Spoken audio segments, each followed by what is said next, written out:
É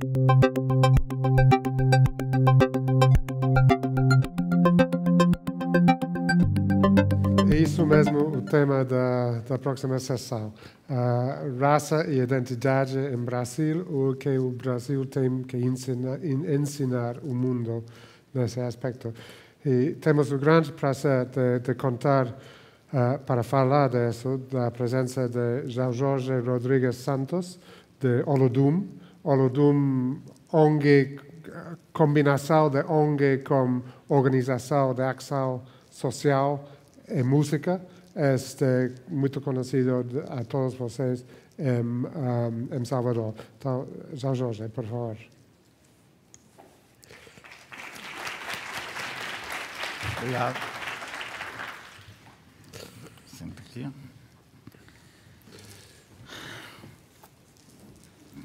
Bom, faz 20 anos, você deu uma entrevista ao New York Times, que falou que a ideia de que em Brasil tem democracia racial, harmonia racial, se sustenta-se no fato de que o negro brasileiro sabe que seu lugar é subordinado e fica em seu lugar. Isso tem mudado hoje? Bem, boa tarde a todos, obrigado pelo convite. Isso tem mudado muito mais lentamente do que nós gostaríamos. A sociedade brasileira é uma sociedade moderna, contemporânea, complexa, avançada tecnologicamente e tem no seu bojo uma grande população dos sem direitos. Essa população dos sem direitos são os negros, a população indígena, os mestiços, aqueles que nunca tiveram oportunidade histórica em 512 anos de fazer parte da riqueza do país. Quando eu dei a entrevista no New York Times, eu citei como exemplo a revista Veja. É uma grande revista nacional, uma das maiores revistas de circulação do mundo, e até aquela data não tinha dado oportunidade a nenhuma pessoa negra para falar sobre ação afirmativa, sobre cotas e direitos da população afro-brasileira. Os senhores precisam saber do que se trata. Os afro-brasileiros são 90 milhões de pessoas. Significa 10 vezes a população da Namíbia, muitas vezes a população de vários países do mundo. É provavelmente na América Latina o grande público a se destinar políticas de igualdade, políticas de promoção e, ao mesmo tempo, o grande consumidor desse subcontinente que é a América Latina e é a África. O futuro do país moderno Brasil está muito ligado ao acesso dessa população à educação, à moradia, à qualidade de vida, à possibilidade de intercâmbio internacional, a todo o conjunto de vetores que deu ao Brasil atual esse 6º lugar de desenvolvimento do mundo. Não é possível ter um país como esse, que tem característica parecida com a da África do Sul, com a da Índia, com os Estados Unidos, em que não se desenvolva essa população, não desenvolva essa parcela enorme de pessoas que moram nesse país. De 1994, quando foi dada a entrevista, para cá, nós tivemos 10 anos de cota nas universidades federais, nenhum problema de briga racial. Nós tivemos a abertura da universidade para o povo brasileiro. O povo brasileiro, mestiço, negro, das escolas sociais, e nós tivemos a qualidade, a intervenção de criar uma política pública muito especial. Não é o mesmo padrão americano de ação afirmativa, não é o mesmo padrão sul-africano de ação afirmativa, não é o mesmo padrão da ação afirmativa na Índia. Nós criamos um modelo próprio brasileiro, que incorporou pela primeira vez o branco pobre. Foi essas políticas, e está sendo essas políticas, que eu clamei na entrevista do New York Times, que o Brasil praticasse a brancos pobres, a negros pobres, a mestiços pobres, e a gente que não é pobre de todos os tipos. Tem de original e próprio o fato de que é uma cota social, ou tem um elemento de uma cota social, porque tem duas versões das cotas, na verdade, e tem muitas pessoas que estão que acham que são favoráveis à cota social, mas acham que cota racial é racializar um problema que não é racializado. Não. O que tem de original é que, além das questões de renda nas cotas sociais, tem escola pública, alunos originários de escola pública, e tem também alunos originários da população que menos teve acesso. Vamos pensar, são 77 universidades que têm política de ação afirmativa. Algumas delas, como a do Mato Grosso, destinam uma grande cota para a população indígena. E algumas delas destinam cotas para a escola pública, alunos da escola pública. Outras destinam cotas para afrodescendentes, para mestiços e para a escola pública. Ou seja, é uma política importante num país que, perversamente, manteve a maior escravidão do mundo ocidental. Os senhores precisam lembrar de um dado histórico. Entre 1549 a 1888, foram 333 anos de escravidão e de profunda discriminação no trabalho e na riqueza. Em 1835, foi feito um decreto em Santa Amaro, na Bahia, que proibia que, naquela estação de trem que passava por ali, se trabalhasse africanos, que se trabalhasse negros, que se trabalhasse escravos. E, no caso de qualquer um desses estar trabalhando, se deveria dar o lugar imediatamente a uma pessoa branca. Mas, se o oficial não fizesse isso, ele seria preso. O trabalho no Brasil sempre foi um trabalho dos pobres.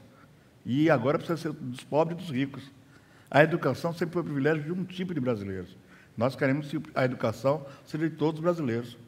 Há muitos mitos nesse caso. Eu faço parte do Olodum, que é um grupo social da Bahia, com 33 anos, que esteve em 37 países do mundo, esteve em 5 Copas do Mundo, e faz uma cultura afro-brasileira contemporânea, mas com braço da América Latina, com braço no Caribe e com braço na África. Nós fizemos 4 vezes no México recentemente. Nós fizemos a Argentina recentemente, fizemos o Chile recentemente. Estamos trabalhando com uma empresa brasileira, que é a OAS, na África, com o título de Raízes para o Futuro. Então, a expansão do Brasil como um país de primeiro mundo passa por lidar bem com a Ásia, com a África e com a América Latina. Mas nós temos que dar exemplos. Todas as delegações nossas de comércio chegam na África parecendo uma delegação europeia. Os grandes empresários brasileiros não são negros. E então é mais fácil fazer negócio com a França, é mais fácil fazer negócio com a Inglaterra, é mais fácil fazer negócio até com os Estados Unidos, que além do presidente negro, tem na sua composição diplomática, em todos os níveis, diferente tipo de gente. O Brasil é um país rico por sua terra, por sua riqueza mineral, por ter terras raras, pela criatividade, pela capacidade de ter uma indústria própria e proativa. Mas a riqueza mais fundamental desse país é o povo brasileiro. É a diferença, as diferentes formas de ser Brasil, de fazer Brasil, de expressar a cultura, de expressar a arte, o entretenimento. E o bom exemplo disso é nos 5 títulos de Copa do Mundo que nós temos. Um esporte inglês, britânico, que foi para as ruas e ganhou uma característica ímpar. Quase ninguém no mundo lembra que esse esporte nasceu na Inglaterra. Todos pensam que é um esporte nacional brasileiro. A gente quer isso agora nas universidades, nas empresas, para ganhar muitos prêmios Nobel. Nós não podemos só ter prêmios no carnaval, no futebol, no samba ou nas praias e na pretensão de que só tem mulheres boas, bonitas e gostosas no Brasil. É a pretensão brasileira e baiana, né? Acha que a sociedade brasileira... Bom, você falou de que já se aceitou a questão das cotas. As cotas universitárias vão ser suficientes para criar realmente uma democracia racial em que tem uma cidadania igual para todos? Não, ela é o primeiro passo. Para criarmos uma democracia efetiva, moderna, contemporânea e desenvolvida, nós precisamos de várias políticas públicas. Vai desde as eleições, a democracia das eleições, quem pode ser eleito, quem pode votar, a participação das mulheres, a participação da população indígena. Nós precisamos ter o Brasil representado em todos os níveis. E as cotas foi para o Brasil se debater consigo mesmo. Não é possível que uma política pública criada na Índia em 1949, pela primeira vez, para os Dalits, e que chegando no Brasil 60 anos depois, ainda seja motivo das entrevistas que a gente viu aqui. Como você explica que mantém a maior parte da população escrava durante 333 anos e você não tem escola pública, você não tem universidades, só cria isso depois que toda a América Latina já tem, e você diz que é melhor investir no primeiro grau. O Brasil está há 70 anos falando que vai investir no primeiro grau, mas tem tido universidades de excelência. Eu fiz um mestrado na UNB, em Brasília, em Direito Público, e é uma universidade de excelência em Direito. O que nós não temos é os 300 mil estudantes de Direito que a Argentina tem. O que nós não temos tido é a capacidade de discutir o país como o México tem tido. E isso se faz através da cultura, isso se faz através do entretenimento, da indústria do entretenimento. Ora, nós trouxemos à Bahia Spike Lee e Michael Jackson. Spike Lee é um grande cineasta americano. E eu pergunto aos senhores e às senhoras, quem é o grande cineasta negro brasileiro? Quanto ele tem de recursos para fazer um filme? Quantos filmes foram feitos por gente como os Spike Lee brasileiros? Nós devemos ter milhares dele, do Rio Grande do Sul ao Amazonas. Agora, ele vai ter uma câmara, ele vai ter uma edição, ele vai entrar no editório de financiamento. Então, nós precisamos ter políticas que estimulem os brasileiros a produzir filmes, teatro, diferentes tipos de artes, e as empresas brasileiras precisam aprender a trabalhar com isso. Mas o objetivo tem que ser oportunidades para todos, na verdade. O objetivo tem que ser oportunidades para os diferentes. Sem discriminação. O objetivo tem que ser oportunidade para os diferentes. Pessoas diferentes devem ser tratadas de forma diferenciada. Nenhuma sociedade pode atribuir a si mesmo, dizer que trata todos iguais, quando historicamente tratou mulheres de forma diferente, pessoas com necessidades especiais diferentes, população indígena de forma diferente e os afro-brasileiros de forma diferente. Isso é uma falácia, isso é um mito. É um sofisma para enganar os privilégios que estão aí. O que nós estamos dizendo é, o Brasil precisa dar a cada um aquilo que cada um tem direito. Mas alguns diriam que isso é voltar a introduzir um conflito ao redor do cor, não é? O Brasil já tem esse conflito de cor há 512 anos. Sempre teve, jamais assumiu isso. Tanto que essa coisa da democracia brasileira, ou a fraternidade brasileira, ou a não violência brasileira, sempre foi um mito. Esse mito foi reforçado nos anos 30 por Carmen Miranda, por Jorge Amado, por Gilberto Freire, por uma série de autores e personalidades que perpassaram para o mundo de fora que o que havia era a sensualidade da mulher brasileira, o que havia era uma calma, e que nós não tínhamos feito com a população indígena o mesmo genocídio que os americanos fizeram. Isso pode ser facilmente desconectado quando você vê como o Brasil é. O Brasil precisa cuidar dos nossos problemas internos, avançar nisso, superá-los, ficarmos de pé. Faço parte de uma cultura que às vezes não é nem reconhecida aqui na Bahia ou no Brasil.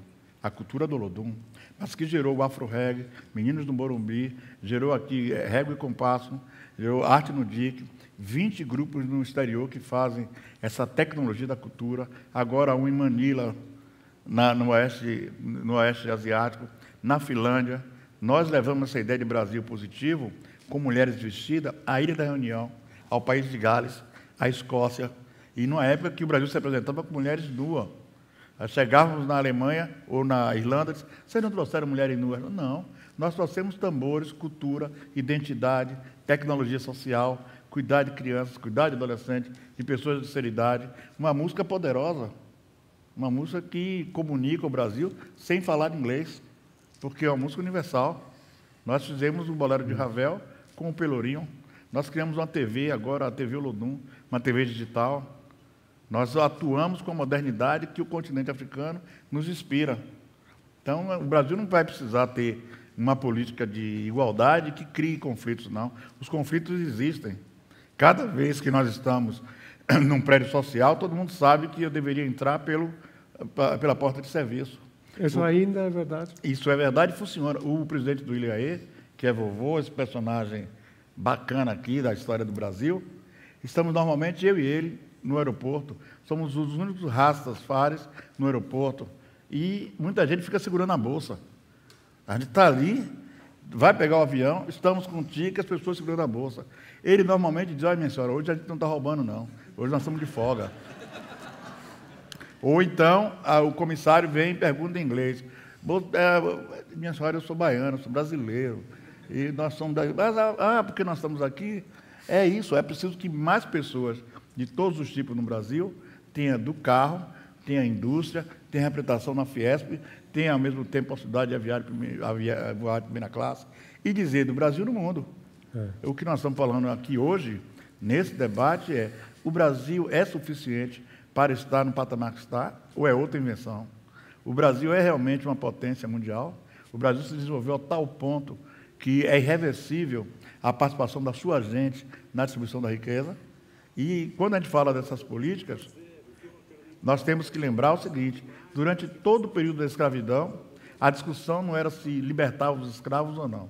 A discussão era o que fazer com os senhores de escravos. Que destino dar aquele patrimônio dos senhores de escravos. E que mais do que isso? Era assim, ó, libertar os escravos vai trazer um problema para os escravos. Como as políticas de cota podem nos prejudicar? Como essas políticas vão prejudicar o Brasil? Se o Brasil vai desenvolver?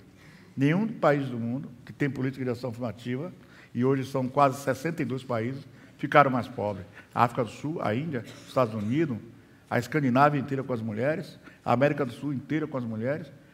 Políticas de igualdade não empobrecem ninguém, não tira direito de ninguém, aumenta a oferta de direito para as pessoas. Temos muito pouco tempo, não? Mas não sei se tem alguma pergunta. Eu quero pedir para passar um videozinho que eu deixei aqui, com a música dessa, não é só um pouquinho de nada para vocês. Também ouviram um pouquinho de música, né? Não pode ser diferente, né? Acho que vamos ter que deixar lá. Só temos começado a falar do tema, Sim, mas, claro. Mas acho que vai ser um tema que vamos acompanhar em eventos futuros. Então, muito obrigado. Obrigado também. Um abraço.